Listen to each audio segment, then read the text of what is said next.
आप सभी को जय मसीह की। और आज हम पढ़ेंगे इफिसियों की पत्री उसके 6 अध्याय उसके 10 आयत से पढ़ेंगे। यहाँ पर लिखा कि इसलिए प्रभु में और उसकी शक्ति के प्रभाव में बलवंत बनो, परमेश्वर के सारे हथियार बांध लो कि तुम शैतान की युक्तियों के सामने खड़े रह सको, क्योंकि हमारा यह मलयुद्ध लहू और मांस से नहीं परंतु प्रधानों से और अधिकारियों से और इस संसार के अंधकार के हाकिमों से और उस दुष्टता की आत्मिक सेनाओं से है जो आकाश में है। हालेलुया। मिलकर प्रार्थना करें। धन्यवाद सेनाओं की यहोवा रफा यहोवा शालोम। प्यार प्रभु जी, आज के वचन आज के कलाम से प्रभु आप हर एक से बातें करें। जितने आपके बेटा बेटे आज का वचन देखे सुने पिता परमेश्वर व आत्मिकता में प्रार्थना वचन बड़े प्रभु जो आत्मिक युद्ध लड़ना सीखे मेरे पिता। आज से प्रभु तेरे आत्मिक हथियार बांधते हुए और प्रार्थना करते हुए आगे बढ़े और पिता शैतान का सामना करते हुए जीत हासिल कर। ऐसे तेरे आत्मा काम करे, मदद सहायता कर। पवित्र आत्मा जी आप मुझ में होकर बोले मदद सहायता कर। ये प्रार्थना दुआ यीशु के नाम से मांगते हैं, आमीन। तो मेरा जो हमने यहाँ पर पढ़ा इफिसियों उसके 6 अध्याय उसकी 10 आयत से पढ़ा कि यहाँ पर लिखा है इसलिए प्रभु में और उसकी शक्ति के प्रभाव में बलवंत बनो, परमेश्वर के सारे हथियार बांध लो कि तुम शैतान की युक्तियों के सामने खड़े रह सको, क्योंकि हमारा यह मलयुद्ध लहू और मांस से नहीं परंतु प्रधानों से, अधिकारियों से और इस संसार के अंधकार के हाकिमों से और इस दुष्टता की आत्मिक सेनाओं से है जो आकाश में है। हालेलुया। मेरा जी जो आप और मेरा मलयुद्ध शरीर से नहीं है, लहू से नहीं है, मांस से नहीं, लेकिन उस शैतान से है जो इस आकाश के अंदर रहता है। तीसरे स्वर्ग में परमेश्वर रहता है, लेकिन आकाश के बीच में जब आकाश में बादल तो उसी प्रकार उस बादलों के ऊपर जो आकाश है उस अंदर शैतान की सेना रहती है। और उस सेना से हमें लड़ने के लिए परमेश्वर के आत्मिक वचनों को बांधने की ज़रूरत है, आत्मिक हथियार को बांधने की ज़रूरत है। और आत्मिक हथियार प्रभु यीशु मसीह का वचन है और आत्मिक तलवार प्रभु यीशु मसीह का वचन। इस वचन को बांधने का मतलब हमारे जीवन में लेकर के उसको चलना है।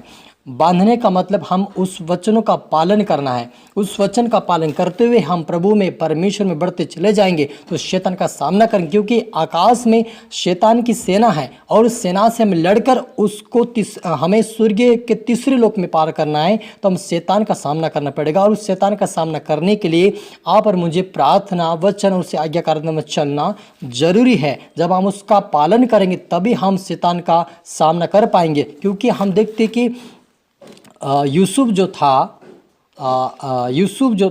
याकूब जो था, जब वो नदी पार कर चुका तब वो अकेला रह गया। तब परमेश्वर का दूत आकर उससे लड़ने लगा और मलयुद्ध करने लगा। और जब लगा कि याकूब उसके ऊपर प्रबल हो रहा है और वो उसके ऊपर वो प्रबल नहीं हो पा रहा है दूत का, तो वो स्वर्गीय दूतों ने मिकाएल ने कहा कि मुझे छोड़ दे, मुझे जाने दे। लेकिन याकूब ने एक ही बात कहा कि मुझसे लड़, और तू लड़ रहा है लेकिन मुझे आशीष देकर जा, मैं आशीष आपसे चाहता हूं। लेकिन वो बोला कि मैं आशीष नहीं दे सकता, मैं जा रहा हूं। लेकिन जब मलयुद्ध करता रहा और याकूब जो था उस दूत के ऊपर मिकाएल के ऊपर भारी पड़ा, तब वो कहने लगा मैं तुम्हें आशीष दूंगा, तेरा नाम क्या है? वो याकूब ने कहा कि मेरा नाम याकूब है। तब उस मिकाएल दूत ने, स्वर्गदूत ने कहा कि तेरा नाम आशीष इज़राइल होगा, और वो आशीष देकर गया। उसी प्रकार जब हम मलयुद्ध लड़ रहे हैं उस शैतान से, तो परमेश्वर से इतनी प्रार्थना दुआ में ऐसे लग जाओ कि शैतान के सामना कर सके और हमारा जो परमेश्वर के दूत है उनका भी हम उनके समान हम बन जाए।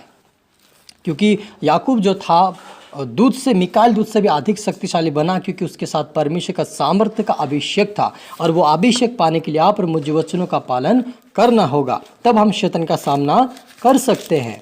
और आगे लिखा है इसलिए परमेश्वर के सारे हथियार बांध लो कि तुम बुरे दिन में सामना कर सको। जब आप प्रार्थना में रहेंगे, वचन में रहेंगे, परमेश्वर के वचन का पालन करेंगे, तो आप बुरे दिनों में भी सामना कर पाएंगे। क्योंकि बुरे दिन का मतलब होता है कि आपके जीवन में कोई परीक्षा भी आ सकती है। जैसे आयब के जीवन में ऐसे परीक्षा आई कि सारी धन संपत्ति उजड़ गई, परिवार भी उसका उजड़ गया, मर चुके थे, पत्नी भी उसको छोड़कर चला गया और वह अकेला बच गया था। अगर इसी प्रकार से आपके जीवन में अगर कोई समस्या, कोई घटना होती है, तो जब आप परमेश्वर के वचन में बने रहेंगे, प्रार्थना में बने रहेंगे, परमेश्वर के वचन का पालन करते रहेंगे, तो आप उस बुरे दिनों में भी, चाहे हो अकाल हो, समस्या हो, भुखमरी हो, उस अकाल में भी आप क्या करेंगे? सामना करेंगे शैतान का। लेकिन आपके जीवन में वचन नहीं होगा, प्रार्थना का जीवन नहीं होगा, उपवास का जीवन नहीं होगा, आज्ञाकारिता का जीवन नहीं होगा, तो आप हार जाएंगे, संसार की ओर संगति करेंगे और फिर आप शैतान के बन जाओगे और आपको नरक के भागी बनाएंगे। इसलिए उस शैतान से भागी बनने से अच्छा कि हम प्रार्थना करें, वचन पढ़ें, ताकि खुदावन के राज्य के वारिस बन जाए। आगे लिखा है, इसलिए सत्य से अपनी कमर कस कर, धार्मिकता के झिलम पहन कर और पाँव में सुसमाचार के तैयार के जूते पहन कर और उन सब के साथ विश्वास की ढाल लेकर स्थिर रहे, जिससे तुम दुष्ट के सब जलते हुए तीरों को बुझा सके। कौन सी? विश्वास की ढाल। हमें विश्वास रखना है आयब के तरह की, चाहे भूखमरी हो, चाहे समस्या हो, चाहे तकलीफ हो, चाहे जैसी परिस्थितियां हो, लेकिन मेरा भरोसा यहोवा के ऊपर, यहोवा मेरे लिए रास्ता खोलेगा और मेरे कामों को अच्छा ही करेगा और सफल करेगा। ये आपको विश्वास करना होगा, तब परमेश्वर आपको जीवंत दिलाएगा। हालेलुया। क्योंकि जब हम विश्वास करेंगे तभी परमेश्वर में स्थिर बन पाएंगे, क्योंकि विश्वास और आशा और प्रेम ये तीनों स्थायी, लेकिन उसमें सबसे बड़ा प्रेम है। लेकिन हमें शैतान का सामना करने के लिए परमेश्वर के ऊपर विश्वास रखना है, क्योंकि अब्राहम ने विश्वास किया और अब्राहम हमारा पिता कहलाता है, विश्वास का पिता भी कहलाता है, क्योंकि उन्होंने विश्वास किया परमेश्वर के ऊपर कि यहोवा मेरे लिए उपाय कर सकता है। वैसे आपको भी, चाहे भूखमरी हो, चाहे समस्या हो, चाहे बीमारी हो, चाहे तकलीफ हो, आपको ये विश्वास रखना है कि परमेश्वर मेरे लिए उपाय करेगा, परमेश्वर मुझे चंगा करेगा, परमेश्वर मेरे समस्या का समाधान करेगा। आपको विश्वास के साथ, प्रार्थना के साथ आगे बढ़ना है, तब आप शैतान का सामना आप कर पाएंगे और आप जीत हासिल करेंगे। और लिखा है, और उद्धार का टोप और आत्मा की तलवार जो परमेश्वर का वचन है ले लो। कौन सा वचन? जब हम वचन को ले लेंगे, उसके अनुसार चलेंगे, तो हम शैतान का सामना करेंगे, शैतान हार जाएगा, भाग जाएगा। जैसे यीशु मसीह ने शैतान का सामना किया वचन के साथ।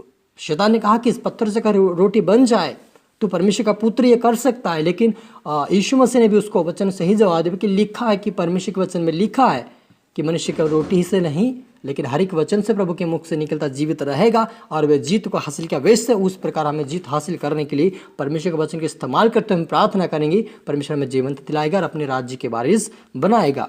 हालेलुया। मिलकर प्रार्थना करें। धन्यवाद आसमानी खुदा मेरे प्रभु जी, आज के वचन, आज के कलाम से मेरे पिता भरी से बातें किया, आशीष का धन्यवाद प्रभु जी। जितने आपके बेटा बेटा आज का वचन देखे सुने, वो आशीष पाए, बरकत पाए, आज आत्मिक उन्नति में, प्रार्थना में, वचनों में मजबूत बने, आत्मिक युद्ध लड़कर शैतान का सामना करें पिता, जीत हासिल करें। और इनके द्वारा इनका परिवार भी पिता परमेश्वर आत्मिक युद्ध में आगे बढ़े, प्रार्थना में, आत्मिकता में, वचन में, उपासना में बढ़े, आत्मिक युद्ध लड़े पिता, जीत हासिल करें, मदद सहायता कर मेरे पिता। पवित्र आत्मा शब्द खुदा ये प्रार्थना दुआ यीशु के नाम से मांगते हैं, आमीन आमीन। जय मसीह। God bless you all.